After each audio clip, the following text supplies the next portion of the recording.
Olá pessoal, tudo bem? Meu nome é Bruna, você está no canal Intervalo Literário, sejam todos bem-vindos. E eu quero já te convidar a se inscrever no canal se você não é inscrito, a curtir esse vídeo e também se você quiser fazer parte do grupo no Telegram, é só me mandar um e-mail no canal intervaloliterário@gmail.com e me pedir para entrar no grupo, que eu te mando o link para entrar. Então, pessoal, o que acontece?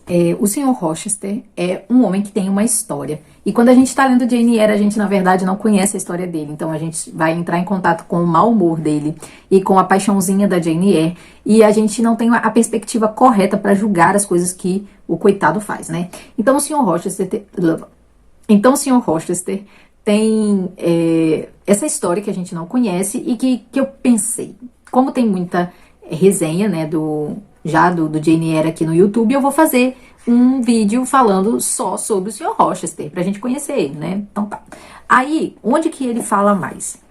Como é uma história contada pela própria Jane Eyre, então a gente tem aí um narrador não confiável. E até mesmo quando o Sr. Rochester está contando a sua própria história, ele não é confiável, né? Então, a gente tem que prestar atenção de que nem tudo que está escrito é exatamente aquilo, né, que seria a realidade do personagem.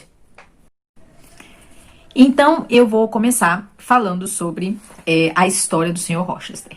Ele tinha um irmão mais velho e um pai. E esse pai, né, era muito rico e muito também apegado às coisas materiais.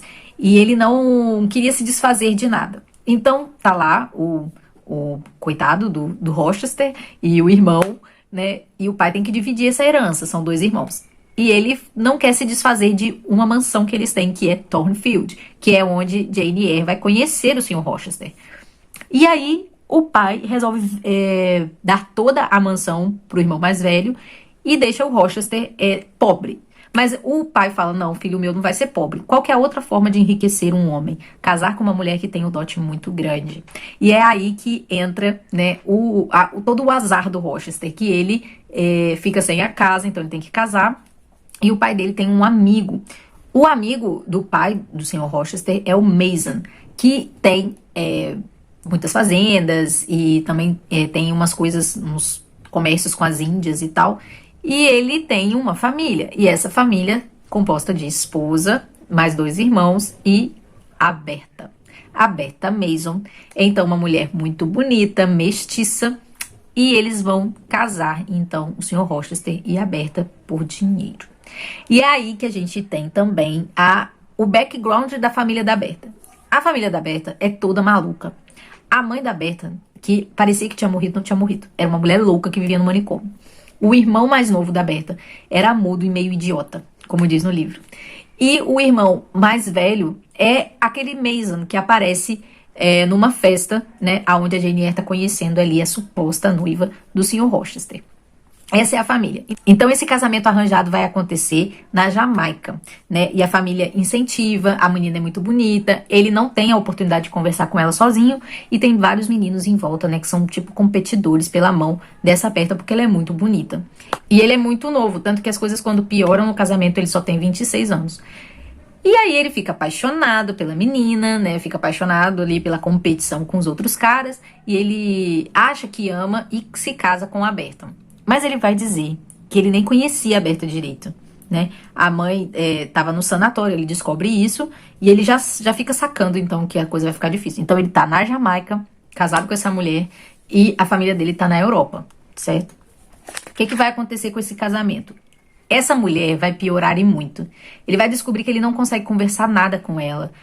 Descobre, né, que ela vai piorando, ela vai cometendo alguns crimes. Me parece que ela se envolve em dívidas, ela fala muito palavrão. Ela é uma mulher que vai enlouquecendo mesmo, sabe? Nesse meio tempo, o pai dele e o irmão dele morrem, ele fica rico. Só que ele tá, assim, num casamento terrível, ligado a essa mulher terrível. E nem todo o dinheiro do mundo vai pagar a liberdade dele, porque não tem como ele se desvencilhar desse casamento. E ele fica muito envergonhado, assim, pelas coisas que a Bertha faz. E acaba que ele despreza totalmente a ligação dele, mas não tem como eles são casados, tudo que ela faz de errado, todas as maluquices que ela comete, fica ligado ao nome dele.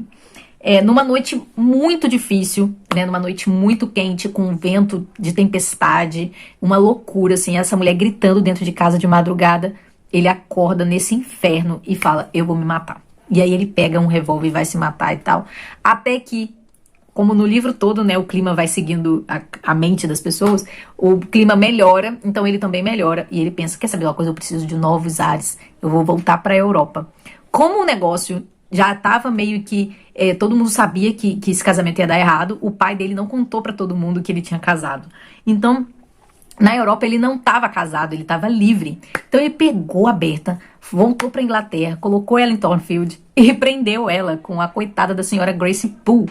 E lá ele deixou ela com uma enfermeira, com o dinheiro que precisava para cuidar dela, com aquela casa enorme, e começou a viajar em busca de uma mulher para se casar.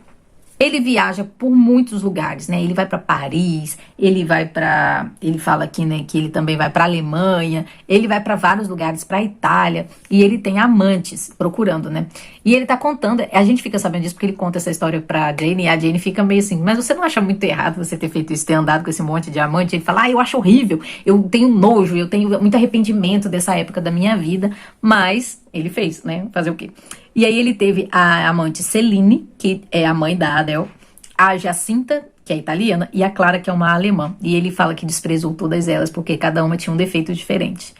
E aí, num janeiro, quando ele já tinha se livrado das suas amantes, ele volta para Thornfield para cuidar de negócios. E quem que ele encontra? Jane Eyre. E aí começa a história dos dois, né? Esse homem aflito, arrependido de ter se casado, com um peso de um abandono da sua esposa e também de toda a tristeza que ela causou para ele. É por esse homem que a Jane vai se apaixonar, esse homem que está procurando uma redenção, sendo que o pecado dele está bem escondido dentro daquela casa. E talvez seja por isso que a Tatiana Feltrin tenha falado na última resenha dela sobre Jane Eyre, que é uma história horrível, né? Que é um final horrível de uma história terrível, porque o Sr. Rochester é um homem que, sim, foi passado para trás pelo pai e pelo irmão, mas depois que ele descobre que a esposa dele é louca, abandonar a esposa para ficar com outras amantes não é o melhor jeito de você resolver os seus problemas, né? Então, quando ele tenta colocar essa mulher presa dentro daquela mansão, é como se ele quisesse esconder, de fato, que ele tinha uma responsabilidade com aquela mulher. E ele até fala com a Jane que tinha um segredo para contar para ela, que ele ia contar só depois que eles fizessem 1 ano e 1 dia de casamento.